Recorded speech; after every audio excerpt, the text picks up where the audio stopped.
Fl-aħħar 24 siegħa f'pajjiżna ġew irreġistrati 2 każi ġodda ta' COVID-19 filwaqt li l-ebda persuna ma fieqet. B'hekk il-każi attivi f'pajjiżna bħalissa huma 24.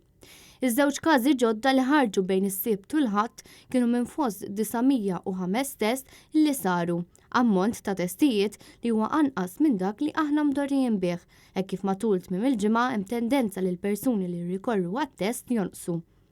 Il-każijiet pożittivi li kellna fl-aħħar 14 il-ġimgħa minn mindu faqqed din il-pandemija f'pajjiżna huma 629, filwaqt li n-numru ta' każijiet imfejqa jammontaw għal 596 persuna.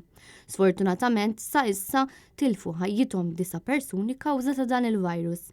Matul l-aħħar 3 ijiem kienu rreġistrati 7 każi ġodda ta' coronavirus. F'Marzu pajjiż nara total ta' 169 każ, f'April total ta' 296 każ u f'Mejju total ta' 153 każ. Hekk kif minn nhar il-ġimgħa reġgħu fetħu l-klabs u l-bars matul dan il-weekend kien evidenti n-numru ta' żgħażagħ li wara 14 il-ġimgħa reġgħu jiffrekwentaw dawn il-postijiet ta' divertiment. Intant l-awtoritajiet tas-saħħa qed ikomplu bl-appelli tagħhom sabiex in-nies ikomplu jesservaw is-social distancing, jilbsu l-maskri kif ukoll jaħslu idejhom ta' spiss.